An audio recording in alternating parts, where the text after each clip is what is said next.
안녕하십니까. 이번 시간부터는 이제 사료작물학 및 초지학에 대해서 이제 강의를 시작하겠습니다.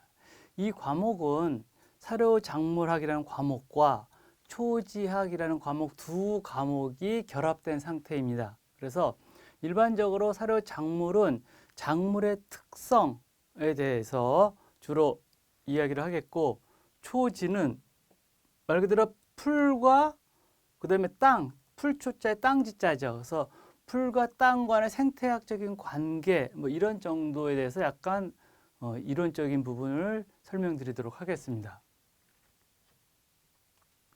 우리 교재의 구성을 보면 첫 번째 목초의 분류와 특성, 그다음에 이제 초지 조성, 초지 관리 및 이용, 사료작물 재배, 사료작물의 이용 이렇게 되어 있거든요.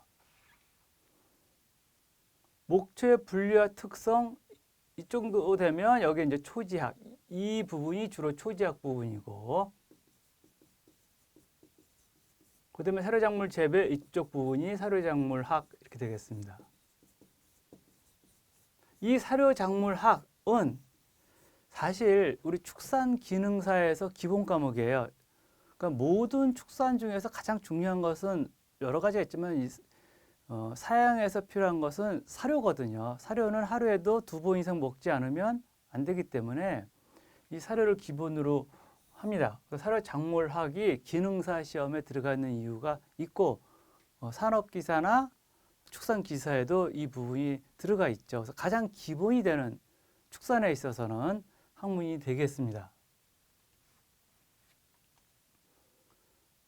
목초의 분류와 특성, 목초의 분류 이렇게 써. 자, 목초 이렇게 돼 있죠. 목초 그러면 일반적으로 목장에서 이용되는 초 이렇게 되면 목장에서 사용되는 풀을 목초라고 합니다. 가축이 먹는 풀이 목초죠. 가축이 먹는 풀. 목초의 분류, 형태에 의한 분류 몇 가지 분류가 있습니다. 형태에 의한 분류, 그 다음에 화분과 두과의 형태적 비교, 생존 연예인 분류 뭐 이렇게 몇 가지가 있는데, 우선 기본적인 형태에 의한 분류, 사료작물의 형태에 의해서 분류합니다. 주로 형태가 여러 가지가 있잖아요. 줄기도 있을 거고, 잎도 있을 거고, 뿌리도 있을 거고, 종실도 있을 거고. 그런데 여기에서 형태에 의한 분류는 일반적으로 잎에 의한 분류를 얘기를 합니다.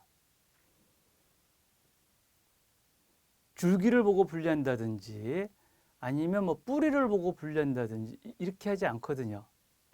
조금 더 분류학적 체계로 들어가면 뭐 경령을 본다든지 잎초를 본다든지 엽이를 본다든지 그거는 이제 분류학적 측면이고, 우리 이 가축사양학에서는 거기까지는 그렇게 깊이 물어보지는 않습니다. 눈으로 비교해보고 식별하는 방법으로 가장 널리 이용될 방법이고, 간단하게 잎의 형태를 보고 두가와 하본가를 비교할 수 있어요. 그러니까 두가와 하본가 이외에 십자화가도 있고 한데 기본은 두가와 하본가입니다. 이 두가는 콩두자예요. 콩과작물. 근데 가로가다 이제 풀초자 쓰여 있는 교재도 있고, 그 다음에 화본가는 벼화자예요. 그래서 벼화자는 이렇게 난초처럼 이렇게 잎이 생긴 것. 쉽게 해서 벼잎입니다. 벼잎. 그래서 생긴 것이 화본가고, 두가는 이 벼잎처럼 생기지 않고 이렇게 둥근 형태. 둥근 형태도 원형이 아니라 일반적으로 둥그스름한 형태를 이제 두가 목조. 그러니까 콩나무 잎을 생각하시면 됩니다. 그게 콩두자니까. 목초에 분류해서 한번 보고, 형태에 의한 분류하면 벽과 콩과 십자화과 국화과 기타 이렇게 되어 있죠. 일반 벽과 목초류, 화공류, 잡곡류, 피 등 이런 것들을 다 화본과라고 합니다. 콩과는 우리가 콩을 물론 먹이기도 합니다, 여러분. 근데 콩을 먹을 때는 고창증을 일으키니까 콩을 먹이는 콩집을 먹이죠. 그죠? 콩집. 옛날에는 볏짚과 콩짚을 함께 섞어서 삶아서 줬거든요. 콩짚도 그냥 날거로 주면 고창증을 일으킬 확률이 있으니까 뭐 콩보다는 훨씬 적긴 하지만 이렇게 삶아서 줍니다. 그러면 일단 삶으면 소화율이 높아지거든요. 그래서 콩가의 단백질과 벼가의 탄수화물 두 개가 어우러지겠죠. 탄수화물과 단백질 두 개를 공고로 공급할 수 있는 정말 이론적으로나 실질적으로 아주 이상적인 그런 배합이죠. 소를 키울 때는. 콩가 목초에서는 클로바류를 키웁니다. 클로바류. 그 다음에 배치류, 커먼 배치 이런 것들이 있는데 지금은 많이 쓰이지는 않고 있어요. 커먼 배치, 뭐 헤어리 배치 이렇듯이 배치류가 있거든요. 그 다음에 그냥 콩류가 있고 알팔파류 여기가 가장 많이 쓰이죠. 자운형은 지금은 그 생산성이 없어서 이제 녹비작물로 많이 쓰입니다. 녹비작물용. 이것은 사료작물이라기보다는 녹비작물이에요. 어찌됐든 사료작물이 되려면 예치를 해와서 급여해야 되지 사료잖아요. 근데 이 자원형은 땅에 이게 거의 붙어 있거든요. 피복작물, 잔디처럼. 그렇기 때문에 우리가 노동력과 시간을 들여서 그것을 예치해 와서 급여한들 그 효과가 크지 않습니다. 그래서 이제 뭐 60년대, 70년대 그 정도만 해도 이게 방목을 주로 했죠. 그때까지만 해도 이렇게 목초를 키워서 생산을 해서 한다기보다는 60년대 특히 50년대 이럴 때는 그냥 방목이었죠. 그럴 때는 나가서 소들이 그것을 뜯어 먹으니까 목초류였었는데 지금은 그렇게 잘 안 씁니다. 십자화과 유채 특히 그 다음에 무, 이거 사료용 무입니다. 사료용 무, 사료용 순무 이런 경우 십자화과. 국화과 있죠. 돼지감자, 해바라기 이런 경우.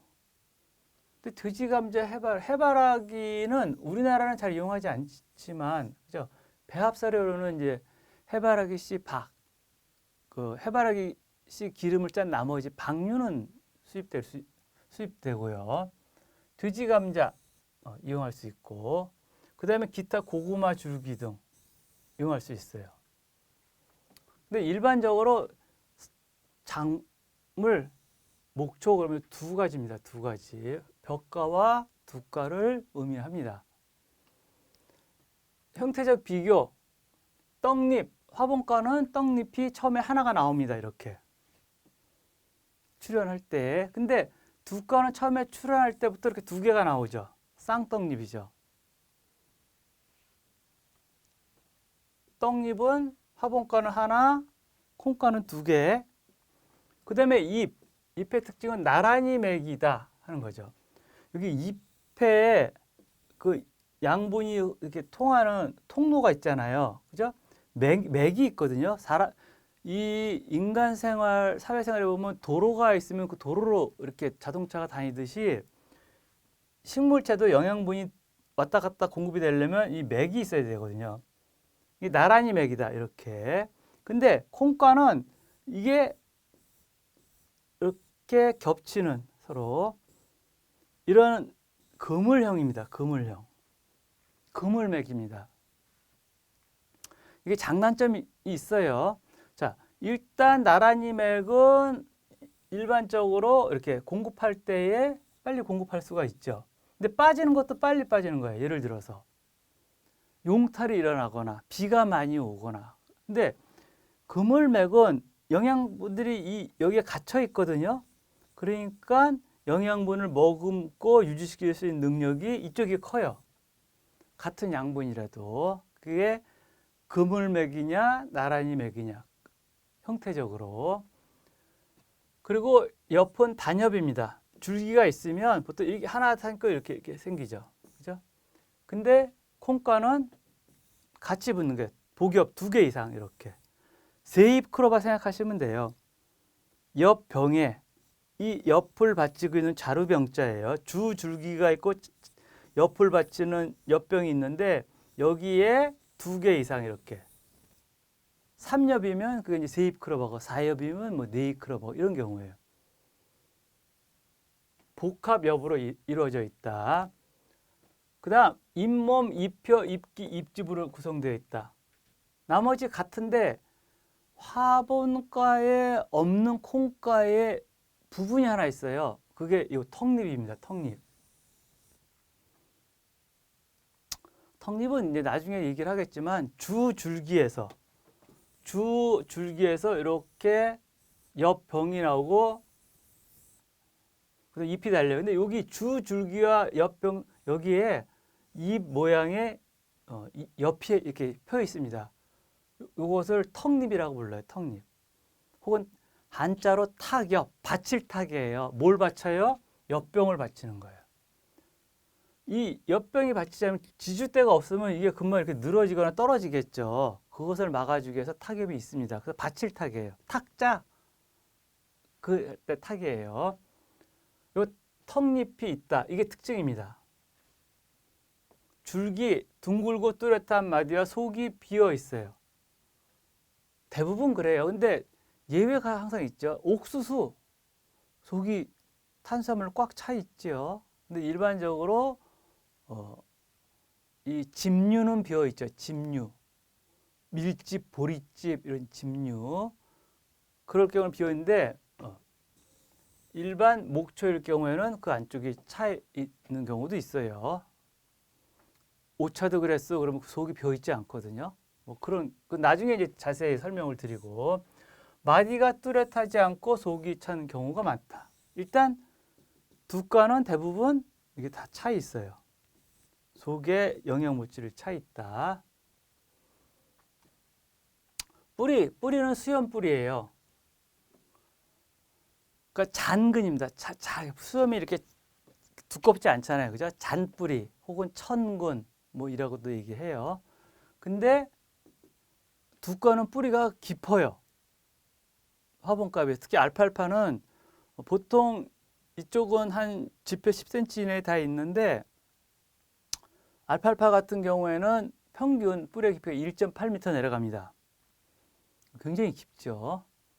심근이라고 하죠. 그래서 그 다음에 뿌리에는 콩과는 뿌리옥 박테리아가 있어요. 뿌리옥 박테리아는 무슨 영향이냐면 이게 질소 고정 능력이 있어요. 질소 어디에 있는 질소일까요? 땅에 있는 걸 하는 게 아니라 공기 중에 있는 질소를 우리가 단백질로 환원해 주는 겁니다. 그 역할을 하는 것이 뿌리옥 박테리아예요. 뿌리에 이렇게 서식을 합니다. 공생이에요. 식물체는 내가 질소를 고정해서 혹은 뭐 토양에 있는 것도 우리 고정해냅니다. 고정을 해서 식물체 단백질을 제공하고 대신 얘는 무슨 능력이 없어요? 탄수화물 합성 능력이 없거든요. 뿌리옥 박테리아는. 그러니까 식물체가 가지고 있는 탄수화물을 식물체로부터 내가 받는 거예요. 서로 공생이다. 관다발 흩어져 있고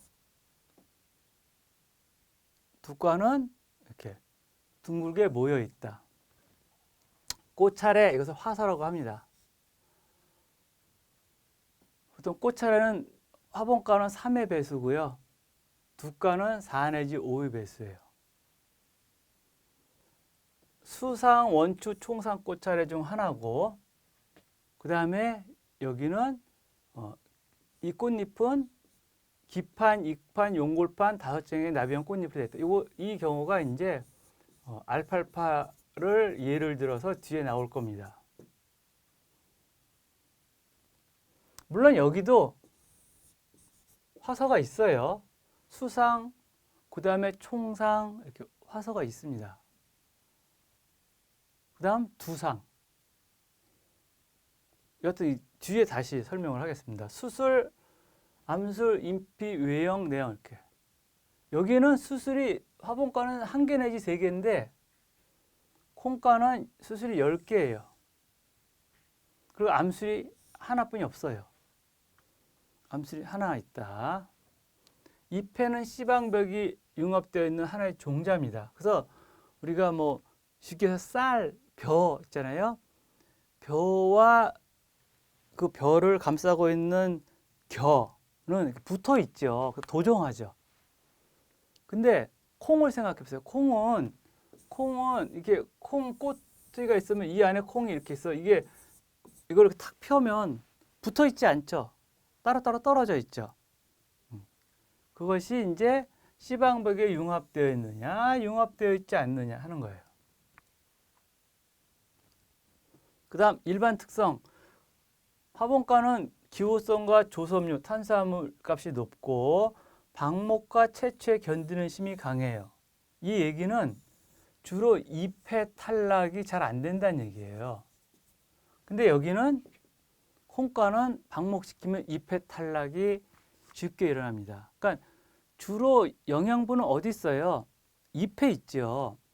줄기는 단지 영양분이 오고 가는 통로거든요. 그래서 일반적으로 줄기와 잎을 수확했을 때 어느 쪽이 많아야 돼요? 비율이? 잎이 많아야 돼요. 잎의 비율이 많을수록 같은 건초래도 영양가의 비율은 훨씬 높은 겁니다.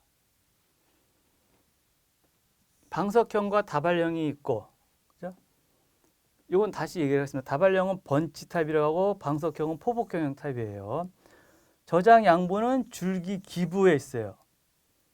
아랫부위, 토양과 접한 부위로부터 약 5cm 이내. 줄기 기초 부위, 왜 기초를 닦는다고 그러잖아요. 그 밑에 부분. 그 다음에 분월경이 발달되어 있어요. 이렇게 포복경이 아니에요. 분월경. 자, 두과는 기호성과 단백질 높아요. 탄수화물이 높은 것은 탄수화물 원은 화분가고 콩가는 단백질 원이에요. 그 다음에 건초용으로 알맞고 빨리 마를 수 있는 조건을 가지고 있고 공중질소 고정으로 토양의 비옥도를 증진시켜요. 이 두과를 재배를 하면 가축한테 많은 질소를 공급해서 단백질 값을 공급하는 효과가 있어요. 생체에 들어가서. 질소 곱하기 6.2면 단백질 값이잖아요. 그러면서 이 두과를 재배하면 공기 중에 있는 질소를 우리가 이용해서 내가 질소 원을 이용하기 때문에 화분가에 비해서 질소 시비량이 훨씬 줄어들 수밖에 없어요. 예를 들어서 화분가가 필요로 하는 시비량의 약 3분의 1만 줘도 돼요. 왜냐하면 내가 합성한 능력이 있기 때문에. 근데 그거는 내 몸체에 단백질을 제공한 것 이외에 토양 내에도 뿌리복 박테리아가 있겠죠. 토양 내에 있는 박테리아, 질소 고정 박테리아가 그것을 공기 중에 있는 질소를 땅에 있는 질소원으로 변환시켜 놔요. 그래서 이 콩가 작물이 심겨져 있는 그러한 토양은 해가 지나면 자연스럽게 질소 성분이 그 토양 내에 이렇게 많이 축적될 수가 있어요. 저장 양분은 관부와 뿌리에 저장되고 녹비 작물 또는 커버크랍으로 활용할 수 있어요. 커버크랍이라는 것은 피복이라는 얘기예요. 피복으로. 그 다음에 생존연화에 의한 분류가 있어요. 형태한 것은 주로 잎의 형태에 의해서 분류를 한다. 생존연화, 말 그대로 처음에 발화를 해서 고사할 때까지, 죽을 때까지의 기간을 생존연화이라고 하죠. 1년생, 1년 봄, 1월부터 12월 이내 이 사이에서 발화와 고사, 죽어가는 게 다 일어날 때를 1년생이라고 하죠.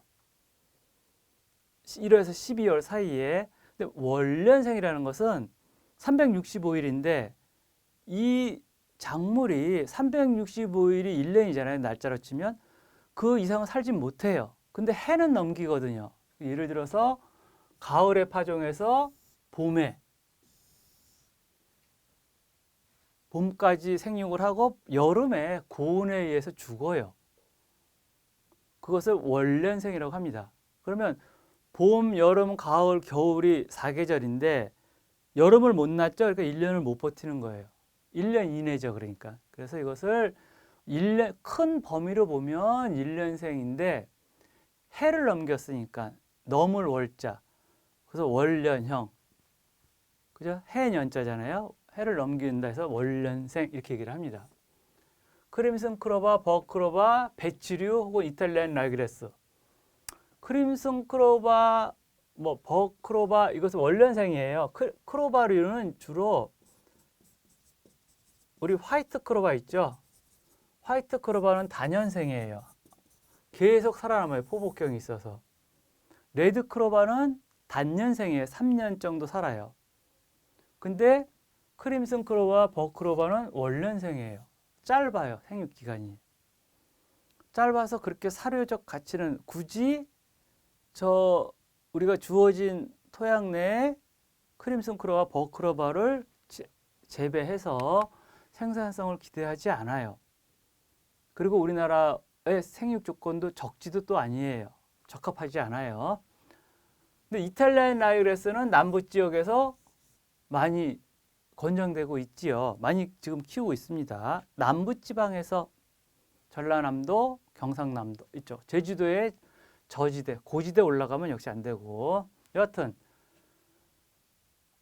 호맥도 월년합니다. 근데 호맥은 우리나라 전 지역에서 월동이 가능해요. 연맥, 이탈리안 라이그레스 마찬가지입니다. 경상남도, 전라남도 부분, 보리, 그 다음에 유채 이런 경우 월년생, 해를 넘긴다. 2년생 혹은 뭐 3년생 혹은 단년생 이렇게 얘기를 합니다. 교재에 따라서 틀려요. 이게 1년도 아니고 단년도 아닌 거야. 애매하거든요. 그래서 보통 뭐 2, 3년생 이런 심지어 그렇게 할 수도 있고 그냥 3년 정도 산다 이렇게 생각하시면 돼요. 우리가 사용하는 것은 단년생은 이 레드크로버 하나뿐이 없거든요. 그럼 이 레드크로버는 보통 언제 파종했냐에 따라서 가을에 파종했을 수도 있고 그 다음에 봄에 파종할 수도 있잖아요. 그러면 2년 살다가 고사할 수도 있고 3년 살다가 고사할 수 있어요. 대부분 이제 3년 살다가 고사한다고 보는 거죠. 횟수로 보면. 그래서 이것을 3년생 혹은 단년생이라고도 합니다. 레드크로버. 그 이후에 스위트 크로버, 알사이크 크로버 이런 크로버도 단년생이에요. 크로버가 종류가 꽤 많지요. 커먼 라이그레스 이 중에 커먼 라이그레스도 있고 뭐 퍼레니얼 라이그레스도 있고 그죠? 그 라이그레스류 중에 커먼 라이그레스가 단년생이에요. 우리나라도 이게 적지가 아니에요. 재배가 적합하지 않아요. 그래서 우리가 알아야 될 것은 요 레드 크로바예요. 다른 것들은 크게 여러분들 신경 쓰지 않으셔도 돼요. 지금까지 예를 들어보면. 그리고 우리나라와 관계없는 문제를 굳이 출제할 필요성이 없어요. 그죠? 우리랑 전혀 관계 없는 풀인데 예를 들어서 야자나무의 생육에 대해서 야자나무의 가축의 기호성, 뭐 영양가 이런 걸 우리가 알 필요가 그렇게 크지 않아요. 예를 들어서 사료학에서 그것을 수입을 해서 배합을 할 때는 우리가 알아야 될 필요가 있는데 재배하는 입장에서는 재배 안 되잖아요. 그죠? 그 다음 단년생. 이것은 이제 보통 10년 이상 사는 것을 단년생이라고 합니다. 한번 파종하면 10년 이상. 혹은 뭐 0년생이라고도 해요. 책에 따라서. 한번 파종하면 계속 그 초지를 유지할 수 있다. 0년생 이렇게 얘기도 합니다. 알팔파, 화이트 크로버. 같은 크로버인데 이게 단년생이거든요. 포복경이 있어요. 계속 월동하고. 그 다음에 버드 포트레포일 있고 오차드 그레스, 티모시, 톨페스큐 뭐 여러 가지. 일반적으로 단년생은 초지의 구성원이 됩니다. 그래서 우리 지금 과목이 사료작물 및 초지잖아요. 그럼 약간 개념이 틀린 게 사료작물이라는 것은 주로 왜 농장에서도 식물을 키울 땅이 평지가 있을 수 있고 산지가 있을 수 있잖아요. 그럼 어느 쪽이 생산성이 높아요? 당연히 평지가 생산성이 높죠. 왜요? 기계 작업이 가능하기 때문에 그래요. 근데 산지는 경사도에 따라서 약간 틀리긴 하지만 이 기계 작업이 어렵거든요. 그래서 산지로 올라갈 때는 단연생을 쓰고, 그 다음에 평지에서는 1년생 혹은 원년생을 씁니다. 1년생 혹은 원년생을 콜라보하면 주어진 토양에서 2번 혹은 3번, 물론 뭐 그 이상도 할 수 있겠지만, 순물을 집어넣으면 뭐 4번도 할 수 있겠지만, 그거는 작업의 효율성에 문제가 있고 해서 최소한 2번 이상을 할 수 있거든요. 그래서 땅의 효율면을 놓고 봐도 평지에서는 1년생 혹은 원년생을 씁니다. 예를 들어서 논에다가 우리가 단연생을 심을 수가 있어요? 심을 수는 있어요, 여러분. 재배할 수 있습니다. 근데 지목상 논인데 거기에다가 초지를 조성하면 우선 법에 위반돼요. 거긴 지목이 초지가 아니기 때문에 어디까지나 논을 재배하고 논농사를 짓고 논농사를 안 지을 때에 토양의 이용 효율을 위해서 거기다가 담리작이 들어가는 거예요. 그런 개념이지 논에다가 내가 초지를 재배해서 재배를 하면 생산이 안 된다, 그런 개념이 아니에요. 재배는 되는데 물론 또 토양을 좀 바꿔줘야죠. 논토양과 밭토양은 틀리니까. 여하튼 그러한 개념, 밭이라 하더라도, 논이 아니고 밭이에요, 예를 들어서. 그렇다 하더라도 초지의 생산성을 높일 수 있는 것이 사료작물, 이렇게 얘기를 합니다. 가장 대표적인 것이 옥수수, 수단그레스, 이런 경우는 우리가 초지라고 얘기를 잘 안 해요. 짧은 기간 내. 이탈리안 라그레스, 뭐 보리, 그다음에 볏짚이요. 이런 것들을 초지, 벼가 심어져 있다고 초지라고 안 하거든요. 그건 작물, 이렇게 얘기를 합니다. 단기간 내에 생산을 할 수 있는 것. 작물과 초지를 약간 구분합니다. 화이트 크로바는 단연생이 되겠습니다. 이용 형태에 의한 분류, 이용 형태 어떻게 이용할 것이냐? 청해용, 이렇게. 청해용은 말 그대로 그냥 우리가 풀을 베어서 건조를 하거나 사일리를 담그지 않고 그냥 그대로 이용하는 거예요. 베어서 그대로 이용하는 게 청해용입니다. 영양가를 놓고 보잖아요. 청해가 가장 건초보다는 좋습니다. 왜냐하면 청해를 건조시키면 수분만 날아가는 것이 아니라 영양성분도 같이 휘산되거든요. 그러면 건조시키려면 시간도 필요하고 공간도 필요하고 영양성분도 빠지는데 왜 굳이 건조를 만들어요? 저장해야 되기 때문에 건초를 만드는 거죠. 아니면 청초로 주는 것이 가장 좋습니다. 사일리지, 물론 사일리지를 해서 조제를 해서 당미를 첨가시키거나 하면은 조금 더 탄수화물을 많게 할 수는 있어요. 근데 이게 다즙사료죠. 그러니까 많이 먹일 수가 없어요. 사일리지는 많이 먹이면 설사합니다. 그래서 그게 문제가 있어요. 일단 청해사료, 키가 크고 수량이 많은 작물로 생초를 베어서 가축에게 먹이는 거예요. 청해작물 그러면 일단 수량이 많아야 돼요. 어찌됐든 수단그레스 혹은 뭐 교잡종, 수단과 수수, 호밀, 귀리, 유채, 이런 것들은 다 청해용입니다. 근데 지금 뭐 귀리, 호밀, 특히 뭐 이탈리안 라이그레스, 이런 것들은 사일리지로 총채 사일리지, 곰포 사일리지, 이런 거 많이 만들죠. 근데 그거는 뭐 일단 둘째 치고 원래 호밀, 귀리, 유채는 청해용이에요. 특히 유채 있죠. 유채는 수분이 많아서 이거 생산하면, 수확 적게 생산하면 빠른 시간 내에 소진시켜야 됩니다. 저 썼거든요. 유채. 방목용, 키가 작고 줄기가 초지 위에 포복하거나 발급에 잘 견디는 목초를 주로 써요. 오차드 그레스, 이거는 포복경 없어요. 그죠? 키가 작지도 않아요. 이거 하번초인데 하번초도 아니에요. 상번초예요. 그래도 오차도 그래서 이렇게 방목 시키거든요. 잘 시키거든요. 근데 이제 주로 키가 작으면 생산성이 없죠. 그죠? 포복하면 키가 작을 수밖에 없어요. 영양분이 위로 가지 않고 옆으로 갔으니까. 그러면서 번치 타입, 주형 타입보다는 포복형이 가축이 밟았을 때 견디는 힘이 훨씬 크거든요. 그래서 그때는 방목용으로 적합하다 하는 얘기예요.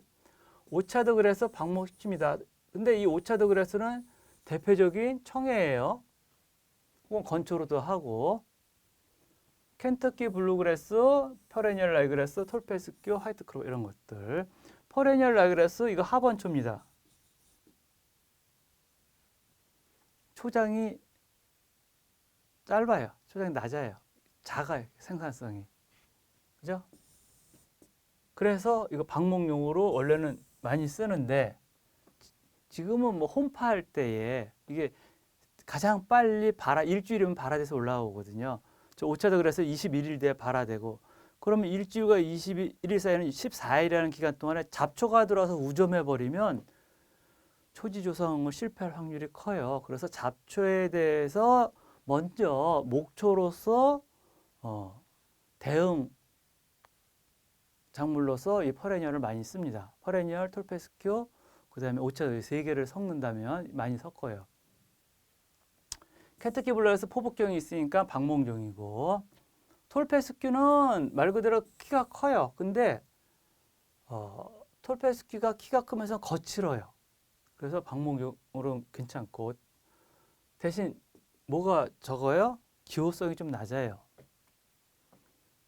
화이트 크로바 괜찮아요. 근데 조심해야 될 게 여러분 화이트 크로바는 뭐예요 지금? 이거 두가 작물이죠. 두가 작물에 방목하면 이 개체는 뭐에 걸려요? 고창증에 걸립니다 여러분. 고창증에 걸려요. 그래서 화이트 크로바 순수한 화이트 크로바 두가 작물에 방목시키면 안 돼요. 방목시키면 안 됩니다. 화분가와 콩가의 비율이 콩가가 30%를 넘어가면 안 돼. 그럼 고창증에 걸립니다. 화분가만 주는 건 문제가 없어요. 단지 단백질 함량이 낮을 뿐. 근데 콩가의 비율이 콩가 화분가를 줬을 때 콩가의 비율이 30%를 넘어가잖아요. 그럼 고창증 일으켜요. 물론 콩가 100% 주면 걸려요, 반드시. 근데 이건 형태적으로 그렇다는 얘기예요. 형태적으로. 건초용, 수량이 많고 기호성이 좋은 목초, 건초합니다. 오차도 그랬었죠. 여기도 오차도, 여기도 오차도. 이렇게 돼 있죠. 그죠? 티머시, 이거 주로 건초입니다. 이게 몸이 좀 거칠지 못해서 방목시키면 얘 그대로 고사할 가능성이 커요. 톨페스큐도 건초용이죠. 여기도 있죠. 알팔파 건초용이죠. 레드크로바, 크로바 건초용이죠. 이렇게. 일단 기본적인 내용은 일단 이렇게 구분해 놨는데 뒤로 가면서 각각의 특징이 나오면 여러분들이 어느 정도 구분할 수가 있습니다. 뒤로 이제 가면서 사일리지용 다즙질 저장사료 수분 함량이 70% 정도 되는 것 저장사료로 적합한 작물이고 젖산 발효가 잘 되는 화분가 작물 이거는 뭐 옥수수가 기본이에요. 사일리지용 작물 그럼 옥수수가 모든 목초 중에서 가장 적합해요. 왜냐하면 옥수수 대에 탄수화물이 가득 차 있거든요. 비어 있지 않거든요. 그러면 옥수수와 비슷한 수단그레스도 있죠. 수단그레스는 무슨 문제가 있어요? 전체 지상 부위 중에 차지하는 아미삭 비율이 또 중요한데 아미삭이 옥수수가 훨씬 크죠. 아미삭의 비율이 훨씬 커요. 그래서 옥수수가 줍니다. 그 이외의 목초는 뭐 호밀 뭐 여러 가지가 있는데 이거 다 만들 수는 있어요. 대신 탄수화물 원이 부족하니까 저거를 만들려면 기술이 필요해요. 당미를 섞어줘야 돼. 얼마를 섞어줄 거냐 하는 거죠. 여러 가지 기술이 필요합니다. 총체용, 자, 이 총체 이게 최근이 아니죠. 뭐, 한 20년 됐나요? 이런 개념이에요. 이게 이제 처음에 총체 벼, 여기부터 시작됐거든요. 벼를 이렇게 심어. 근데 벼에 줄기가, 볏짚이 있고, 잎사귀가 있고, 여기 또 이삭이 펴죠. 이렇게. 이삭이 펴요. 그러면 원래는 이 이삭은, 쌀은 사람이 먹고, 쌀 이외 나머지는 가축이 먹었잖아요. 가축이 먹어. 근데 전체 줄기와 잎과 이삭 다 한 영양가가 100이라고 한다면 거의 97% 이상이 요 쌀에 가 있어요. 줄기와 잎 저거 다 해봤자 뭐 3% 내외 이 정도뿐이 안 되거든요. 그러니까 이 쌀이 영양가가 많으니 이 쌀을 함께 포함해서 옥수수의 개념 같아요. 옥수수를 우리가 쌀에 담을 때 요 옥수수 알맹이를 따로 따서 사람이 먹고 이거 하지 않거든요. 다 같이 분쇄합니다. 그래 영양가가 많아지기 때문에 그런 개념이에요.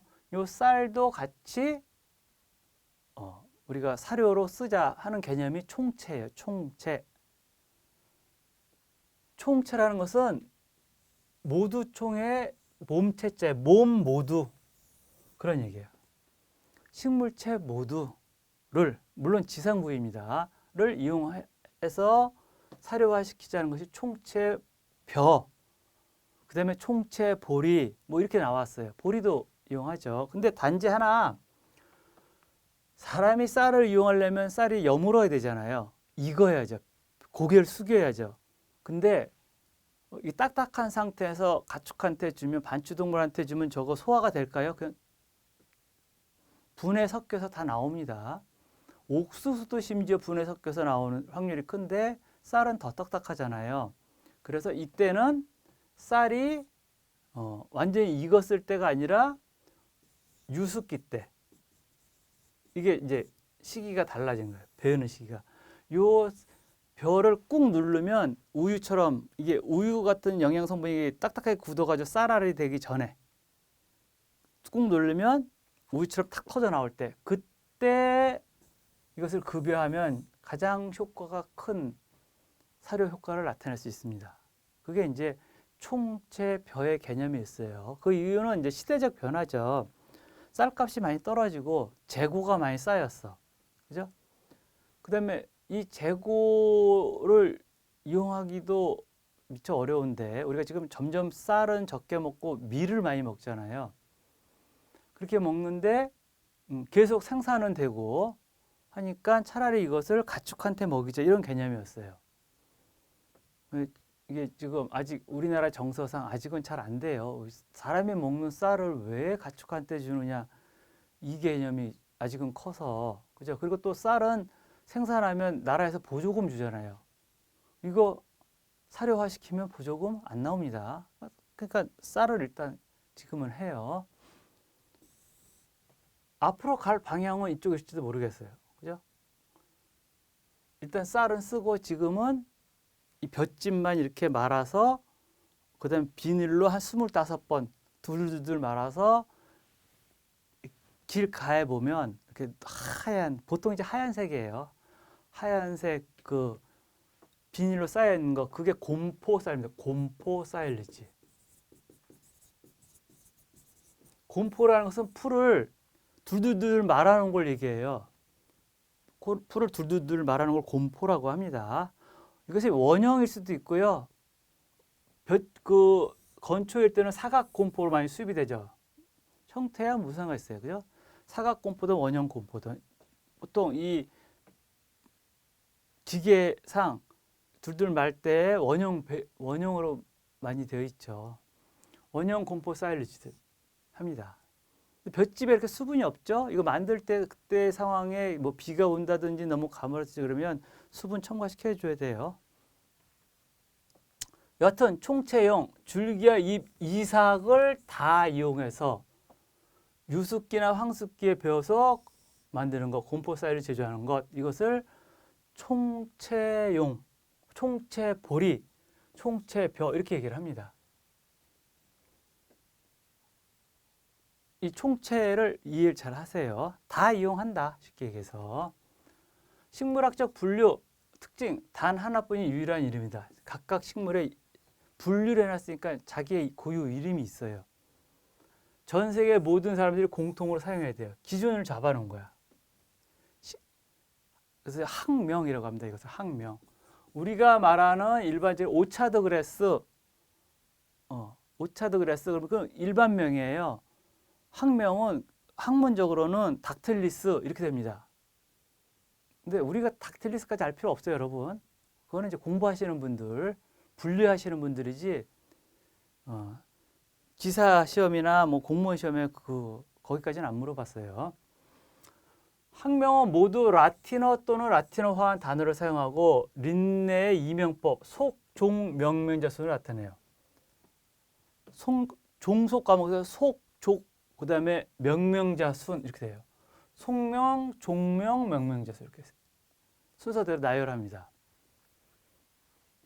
그 맨 뒤에 이게 식물학식 보려면 맨 뒤에 L자로 다 끝나는 이유가 그거예요. 학명 볼 때 린넨의 L자예요. 그냥 이게 린넨이 했구나. 그게 이제 학자 명의예요. 초종 간의 상호 관계와 식물의 특성을 짐작할 수 있다. 그 다음에 명칭은 바뀔 수 있다. 식물 상호 간의 관계에 대한 지식의 발전과 더불어 변할 수도 있어요. 그 다음 속 이상의 분류군 이름은 한 단어로 일명법을 써요. 거기까지는 뭐 그냥 이렇게 분류할 수도 있겠구나 라는 정도. 여기서 아직 문제 나온 적 없어요. 그리고 제 생각에는 식물학적 분류에는 그렇게 나올 건 없는데 굳이 나온다면 여기야. 명명법. 이명법이라고 하는데 명명법을 해요. 어떻게 이름을 붙일 거냐. 속명, 종명, 명명자 순. 이 정도까지만 여러분들이 알고 계시면 될 것 같아요. 화분과 작물, 기장학과, 그 다음에 포화풀학과, 근령학과 이렇게 있어요. 기장학과는 열대, 아열대, 주로 1년생 작물, C4 작물 이렇게 돼 있어요. 자, C4, C3 이거는 뒤에도 나오는데 다시 한번 살짝 설명을 드리면 이 식물의 대사하는 방법, 물론 사이클 그 개념이에요. 어떻게 회로도가 그려질 것인가. 식물이 살아가려면 대사를 해야 되잖아요. 그 하는 방법을 이 열대 작물은 C4라고 명명했고, 그 다음에 그 한대 작물은 한대 혹은 온대요. 작물은 C3라고 했어요. 북방형 목초, 이건 남방형 목초 그럽니다.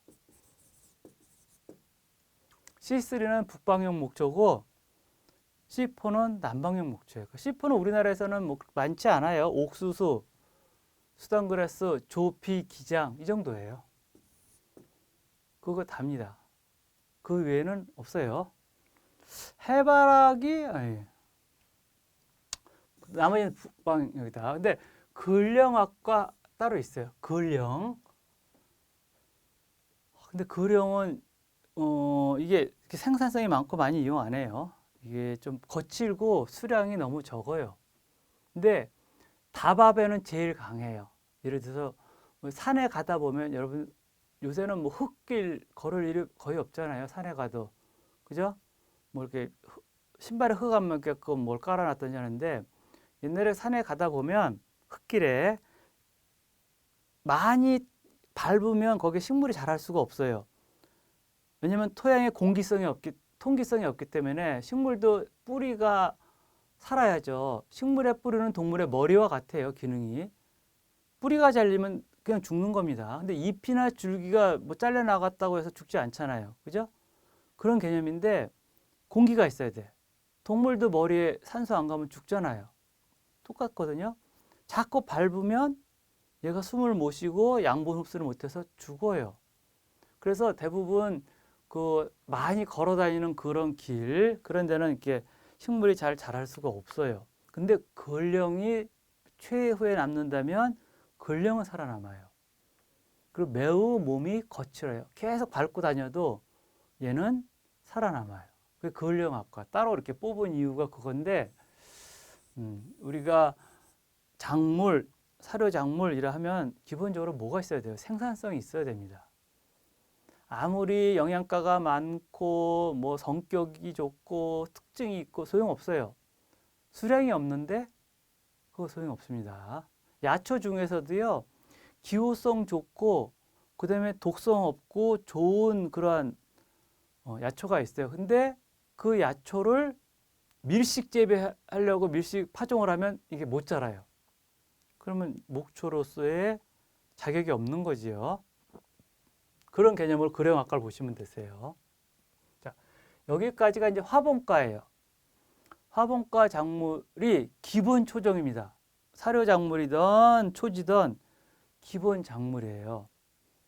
그것을 먼저 정리를 하시고 그다음에 두가 작물도 정리를 해야 되는데 주로 알팔파를 정리하시면 돼요. 그다음에 이제 크로바를 정리합니다. 뭐 몇 가지가 있긴 한데 일단 기본은 두가에서는 알팔파예요. 그래서 이제 알팔파, 콩과 뭐 토끼풀 쪽과 이렇게 알팔파 세 가지로 크게 나누는데 이 부분을 주로 우리가 구분을 해서 정리를 해보도록 하겠습니다. 다음 시간부터 여기 분류는 이제 여기는 벽과부터 시작해서 뒤에 여기는 벽과고 그 다음에 콩과 이렇게 한 도표를 제가 여러분 교재는 다운받았기 때문에 도표는 다음 시간에 맞아 이제 설명을 드리도록 하겠습니다. 자, 이번 시간에 여기까지 설명을 드리겠습니다. 수고했습니다.